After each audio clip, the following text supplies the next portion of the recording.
आपने conscious mind और subconscious mind के बारे में तो सुना ही होगा और आप यह भी जानते होंगे कि हमारा सबकॉन्शियस माइंड हमारे कॉन्शियस माइंड से कितना ज़्यादा ताकतवर होता है। लेकिन जहां आपके कॉन्शियस माइंड के पास 10% ताकत होती है, उससे कहीं ज़्यादा ताकत तो आपके सबकॉन्शियस माइंड के पास होती है।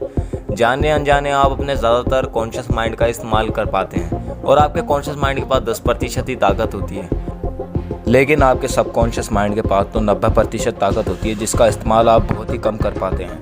मतलब कि अभी के मुकाबले आपके सबकॉन्शियस माइंड की ताकत आपके कंट्रोल में बिल्कुल भी नहीं है। अगर आप अभी ये वीडियो देख रहे हो तो आप अपने कॉन्शियस माइंड का इस्तेमाल कर रहे हो, लेकिन मेरे हर कहे गए शब्द और आवाज़ से इस वक्त जो आपके दिमाग में तस्वीर बन रही है उसे आपका सबकॉन्शियस माइंड बना पा रहा है। कॉन्शियस माइंड यानी कि चेतन मन। चेतन मन आपकी एक्टिवेट माइंड है, जिसे आप खुद की सक्रिय अवस्था भी कहते हैं, जिसे आप आपके सोच विचार तर्क से कोई भी डिसीजन लेते हैं और काम करते हैं। जब कोई काम आप पहली बार सीखते हो या करते हो तो आप बहुत ही सोचते हो और फिर उस काम को करते हो और आप बहुत ही डरे हुए होते हो। जैसे कि एग्जाम्पल के लिए मान लो आपके साथ कभी ना कभी ऐसा हुआ ही होगा।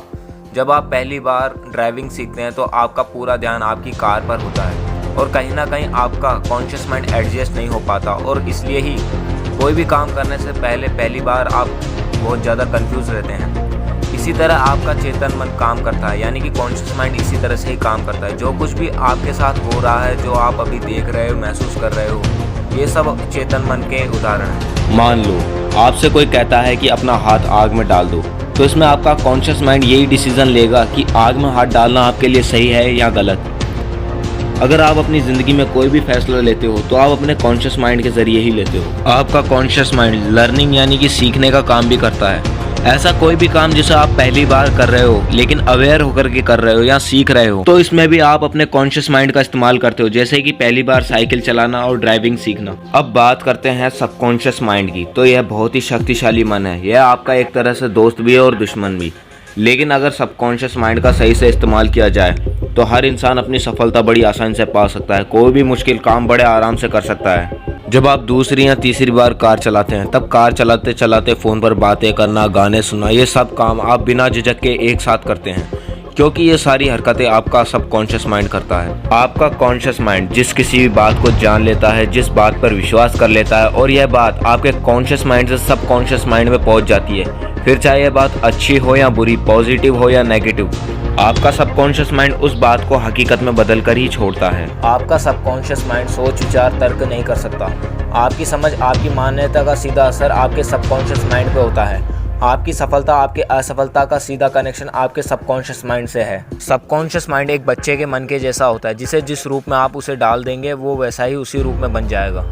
बचपन में आपके सबकॉन्शियस माइंड को बहुत से तरह के नेगेटिव सजेशन दिए जाते हैं, जिसकी वजह से आज आप सफल नहीं हो पाते, क्योंकि आपके सबकॉन्शियस माइंड ने बचपन में ही कुछ नियम बना लिए होते हैं। जैसे कि बचपन में आपसे कहा जाता है कि तुझसे ये काम नहीं होगा, तू क्लास में कभी फर्स्ट नहीं आ सकता। इस तरह के नेगेटिव सजेशन हमें दिए जाते हैं। इसका सीधा असर हमारे सबकॉन्शियस माइंड पर होता है। जैसे कि कोई बच्चा बचपन में सबसे ज़्यादा विश्वास अपने माता पिता की बात पर करता है। वो जो बोलेंगे उसे ही वो सच मानता है और आंख बंद करके विश्वास करता है। सबकॉन्शियस माइंड भी सेम ऐसा ही होता है। लेकिन अब तक जो बातें आपके सबकॉन्शियस माइंड में जा रही थी वो आपकी मर्जी के बिना जा रही थी। लेकिन ऐसी क्या ट्रिक है जिससे आप अपने सबकॉन्शियस माइंड में कोई भी बात अपनी मर्जी से भेज सकते हैं? कैसे कोई भी बात आपके सबकॉन्शियस माइंड के अंदर चली जाती है, इस बात का आपको पता होना बहुत ज़रूरी है। और ये बातें कैसे आपके सबकॉन्शियस माइंड के अंदर जाती है, यह भी आपको पता होना बहुत ज़रूरी है। कोई भी पर्सन अगर आपके काम की तारीफ़ करता है, जिसे सुनने के बाद आप अपने आप पर प्राउड फील करते हैं, तो यह बात आपके सबकॉन्शियस माइंड में चली जाती है।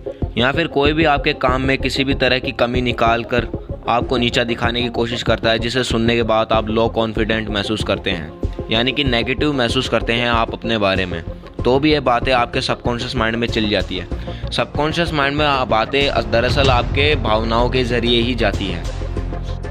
अगर कोई भी बात आपके सबकॉन्शियस माइंड में बैठती है तो उसके पीछे फीलिंग्स ही होती है। फीलिंग्स के ज़रिए ही आपके सबकॉन्शियस माइंड में कोई भी बात बड़ी आसानी से चली जाती है, जिसे आप फील करने के बाद अपने सबकॉन्शियस माइंड में भेज देते हैं। वीडियो अच्छा लगा हो तो मुझे कमेंट में ज़रूर बताएं। वीडियो को लाइक करें, शेयर करें और चैनल को सब्सक्राइब ज़रूर करें।